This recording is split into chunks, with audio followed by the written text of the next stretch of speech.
Dua pembom B-52 Stratofortress Angkatan Udara Amerika pada Senin 19 Juni 2023 mendarat di Bandara Internasional Kuala Namu, Medan. Ini menandai penyebaran pertama pesawat itu ke Indonesia.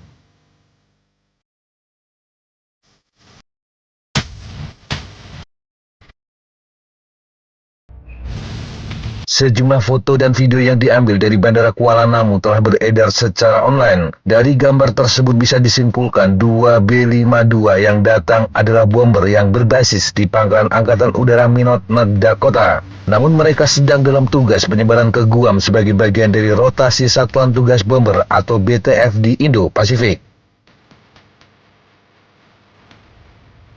Belum diketahui pasti tujuan dari kedatangan bomber tersebut, tetapi kemungkinan besar B-52 akan ikut serta dalam latihan Kopbes 2023, sebuah latihan bilateral yang saat ini sedang berlangsung di Pangkalan Rusmi Noryadin. Latihan yang melibatkan Angkatan Udara Amerika dan Indonesia tersebut dimulai pada 12 Juni dan dijadwalkan berlangsung hingga 23 Juni. Sebanyak 6 F-16 Angkatan Udara Amerika terlibat dalam latihan itu, sementara TNI Angkatan Udara mengirimkan 7 pesawatnya.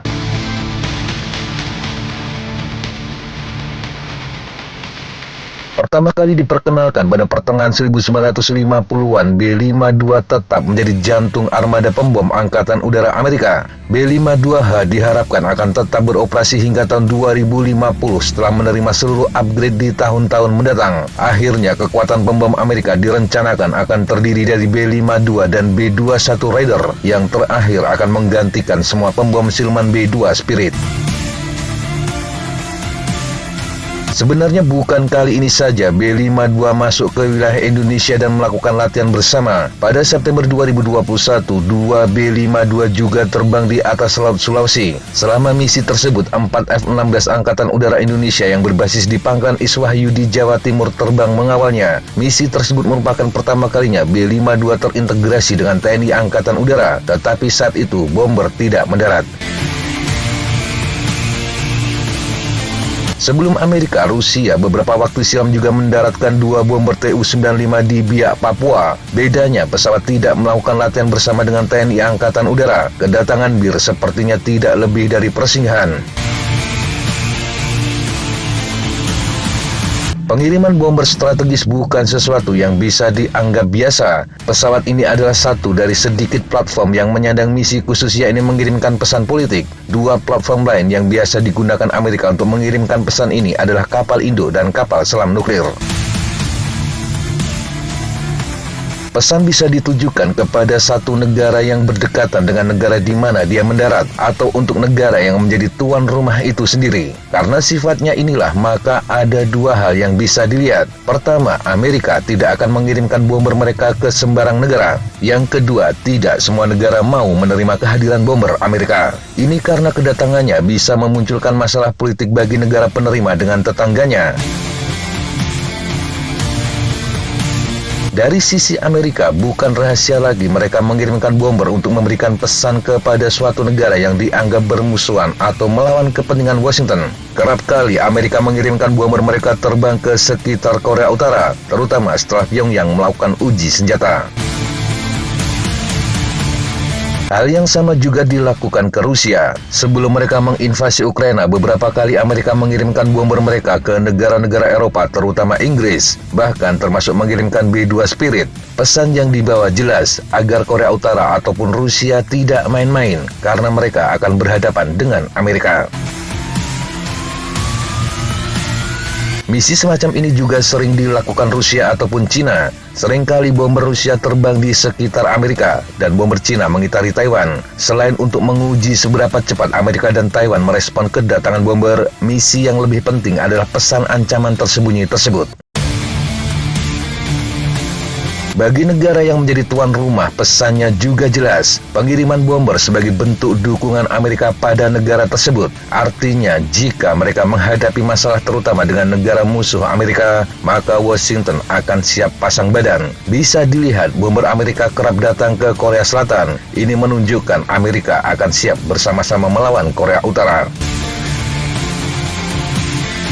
Sifat politis inilah yang menjadikan kedatangan bomber seringkali menjadi sangat sensitif, terutama bagi negara yang menerimanya. Ini karena musuh Amerika akan menganggap negara tersebut sebagai sekutu Washington. Dalam kasus Indonesia, situasinya memang cukup menarik. Kedatangan B-52 ini secara jelas menunjukkan keinginan Amerika untuk terus menanamkan pengaruhnya di Indo-Pasifik. Dan jika bicara soal wilayah ini, maka Amerika sedang bersaing dengan kekuatan besar lain, yakni Cina. Hubungan kedua negara tersebut terus memburuk dari waktu ke waktu. Indonesia selama ini berusaha untuk bersikap netral, tetapi terletak di ujung selatan Laut Cina Selatan, Indonesia dalam beberapa tahun terakhir telah banyak berinvestasi dalam kemampuan pertahanannya. Bagaimanapun ini tidak lepas dari ancaman yang ditimbulkan oleh Cina. Indonesia juga telah mengalami beberapa kali insiden maritim dengan kapal-kapal Cina selama beberapa tahun terakhir.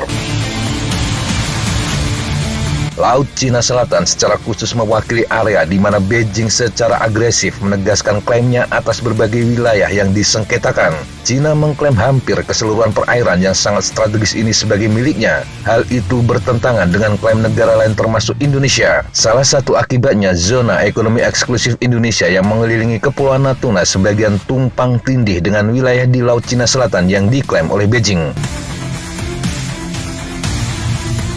Dengan posisinya sekarang, Indonesia mewakili satu keharusan strategis bagi Amerika dan Cina. Cina telah berusaha untuk merayu Indonesia dengan tingkat investasi yang tinggi. Beijing disebut telah menggelontorkan investasi senilai 5 miliar dolar Amerika ke Indonesia dalam 9 bulan pertama tahun 2022 saja. Jauh di atas Amerika yang mencapai sekitar 2 miliar dolar Amerika selama periode yang sama. Bagi Amerika, menjadikan Indonesia sebagai mitra yang terlibat di Indo-Pasifik dianggap penting jika konflik dengan Cina meletus. Namun posisi tersebut akan membuat Indonesia rawan di mata Cina. Terlebih sulit dibantah dalam beberapa tahun terakhir, ekonomi Indonesia sangat tergantung pada Beijing.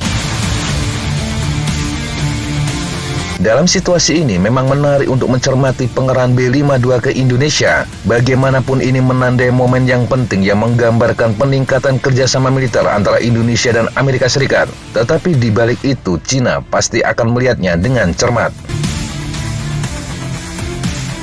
Pertanyaan terakhirnya, mampukah Indonesia kemudian akan benar-benar netral? Karena menjadi netral itu tidak mudah, butuh ketabahan, siap menghadapi tekanan, dan yang pasti harus memiliki kemandirian di banyak bidang.